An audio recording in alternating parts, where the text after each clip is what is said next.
Good morning. Morning. Was everybody able to finish lesson 1? And are there any questions? Yeah, you said you would give us 2 weeks to do it. Okay. Has anybody started it? Yeah. Any questions from those who started it? Okay. All right. So today we're going to be visited by another corporate sponsor, and this one will be Cisco. And so Cisco is going to pitch 2 projects, and you might want to know that Cisco is currently doing 2 projects with me and my senior project 2 class for this semester. And one of the benefits of doing the projects for these individuals sponsoring corporations is that they almost always offer you an internship, but you guys are not interested in internships, but they can also offer you some full-time employment. So put that into your equation on which project you want to select. So we'll have 2 pitched today, and then on September 8th, next Wednesday, we'll have 6 more. And between the 2, I think, from last week, 2 from today, that's 4, 6, that makes 10. And right now, this class has, well, it has a lot more students than are attending class. But I'll tell you how many are in the class, and we can talk about the size of groups between now and 11:30 when our visitors will join us. Are there any questions regarding groups and any efforts in the past few days to form groups? I know I put out a question of whether or not you want me to form them, and the answer I think unanimously was that you guys want to form your own groups. So could I just get the people who have been able to form groups already to just say your group and who's on your group, within your group, I should say. Any groups formed yet? Yeah, me and my group are formed. It's Cameron Belcher, Elijah Prentice, Jabril Guy, and Signe Canigan. So is how many in the group? 4. Perfect size. Thank you. Who else? We My also group is formed as well. It's Marbella Daniel, Nicole Sullivan, Danae Payne, and Solomon Lucas Thornton. 4 in that group, if I can count. Yes, 4 as well. Good. we also have a group, Nazareth Brown, Alexis Garrett, Kayla Harwell, and Nasha Crump. Okay, I'm going to share, well, right now, there's really no place in the Blackboard course for you to put your group. So what I'm going to do is I'm going to create a Google Sheet, and I'm going to, put the link to modify that sheet in the chat. And this may come during the pitch from our corporate people. But what I want the groups to do is to go in and fill out their group name and their members on that Google Sheet. And I'll start keeping track of what groups are formed, and we can then start assigning, projects to groups.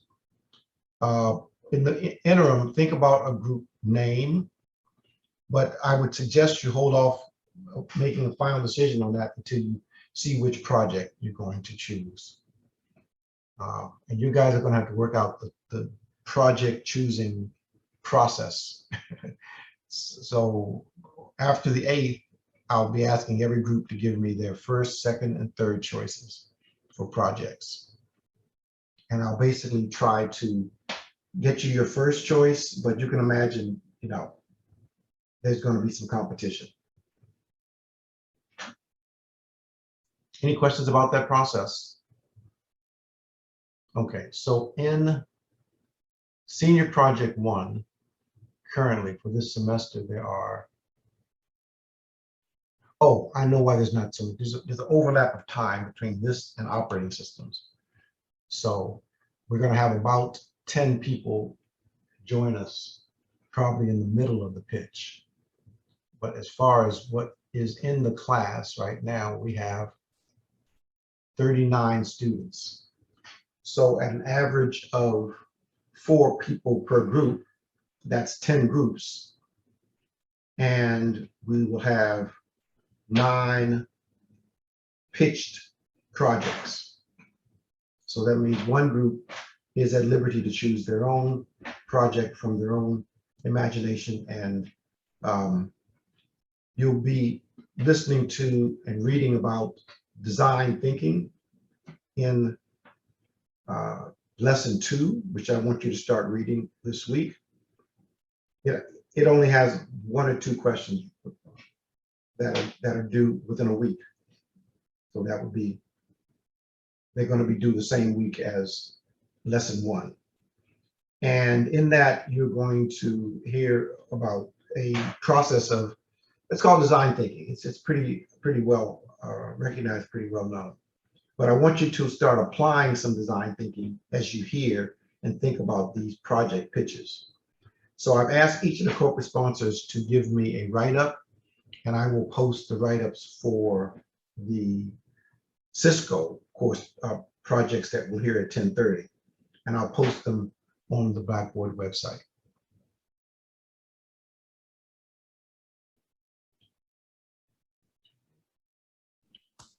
Dr. Keeling, also Yes. a question. For the quizzes, is there like somewhere else we can find answers other than the videos? Or should everything be in the video? Because I don't think I got everything from the video, but I might have missed something. Really? For question, like the second section, the first section was just that one question. Okay, what was the question that gave you the most calls for pause? I think it was talking about the user. Like I said, I can go back and probably watch it because I might have to watch it again. No, ask the question. I mean, this is not necessarily germane. No, I got you. It is, I think, question 5. Because there's people here who have not done it, and if you and I can discuss it to some satisfaction of your understanding, it'll save them some of that same angst that you might have felt. So what was the question? And the elements of the application components and ordering them, because it was hardware, operating system, GUI, service logic layer, database access layer, and database application layer. Yeah. I know from memory it was GUI. I think GUI is first, and possibly either access or application layer second. But yeah, I was saying I don't. Okay. It sounds like I know that question well, and that question and its answer are very central to understanding agile methodologies. So it is very, very succinctly discussed in the video. So go back and maybe rewatch the video. You'll have a better chance to do that. Now, I'm not putting multiple attempts options on the questions. So have you submitted yet?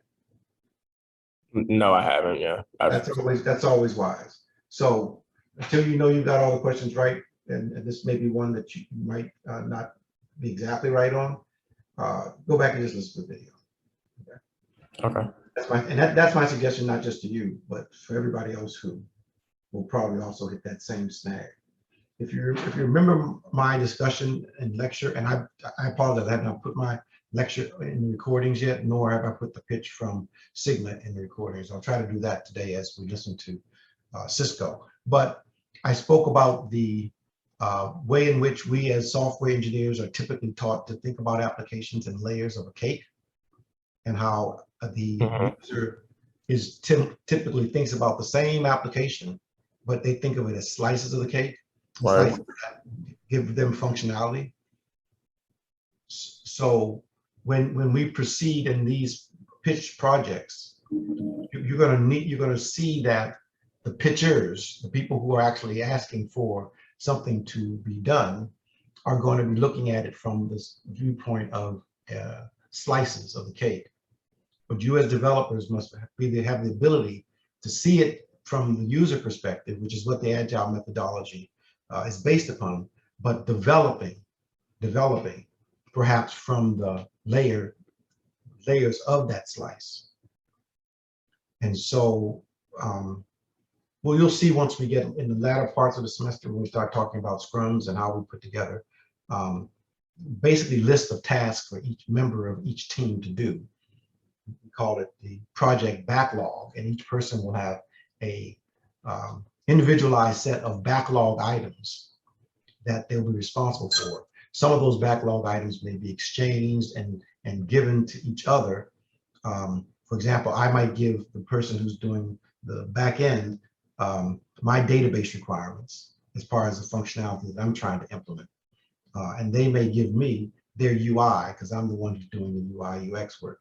So again, we'll work through this methodology, but certain elements of it I want you to start to think about as you learn through these lessons, and also consider which projects and how to approach solving these project problems. So I've had several meetings with each of these sponsors, and I've sort of prompted them on how I would like them to pitch the problem. And if you remember last week, we had the problem pitch from a problem domain and major stakeholders perspectives. If you remember, it was one of the projects was about trying to bring healthcare access to remote areas, and they pitched it as a problem, not as a solution. So they didn't come and say, okay, we need an app that's going to allow our users to have access. They didn't pitch it from a solution standpoint. They pitched it from a problem standpoint. And you'll see that also in just a few minutes from our sponsors today.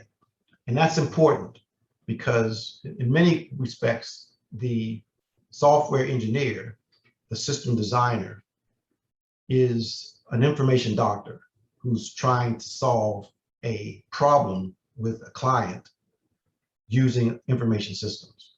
So if you think about it from that perspective, you start to vision your career as a practice more than a job, like a physician's practice or a legal practice.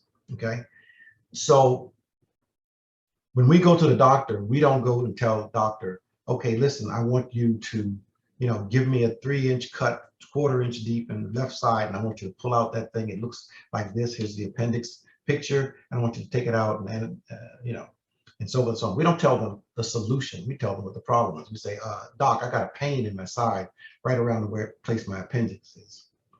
So we want to force our users to tell us their problems. And you'll hear about this in design thinking as you look at lesson 2.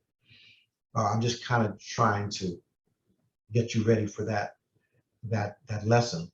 And so what the agile methodology approach does is it focuses on the client's problem domain, and it structures the way in which we analyze problems, and it structures the way in which we construct solutions in a very, very connected way. And as we proceed from week to week, I'll give you more insight into that connected way. But what we do in a broad sense, and I got a couple of 3 minutes to finish this, is we create user questions, user stories.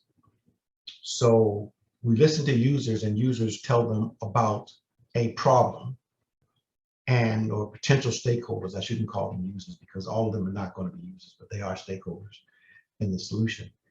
They tell stories about how these issues have created problems, and the actual user stories have a particular structure that is designed to facilitate how the user story is turned into a software requirement, and how that software requirement is then mapped to a design feature or function in the software application. So that connectivity between the actual functionality of the software product, the user requirement, and the user story that comes from the problem domain is the basic tenets of the Agile methodology. Now we'll go on to what else follows after that point, but we have a product, a major deliverable that's going to be asked for in about 3-4 weeks from now, called a traceability matrix. Now, traceability matrix is where we register the design by features that we're designing to map to functions, that map to requirements, that map to user stories, that map to a user and a problem that they've told us about. And so the agile nature of this methodology means that if you hear a problem while you're working on the solution, it's easy to place back into context in this sort of hierarchy that we'll learn over the next 3 to 4 weeks. All right, so I see it's 11:26. Everybody wants to stand up and take a break, and a few minutes I'd suggest, because this pitch is going to be quite lengthy, I suspect. And this class can be quite lengthy. So take a 3-minute break, get up and stretch. I'm going to log off.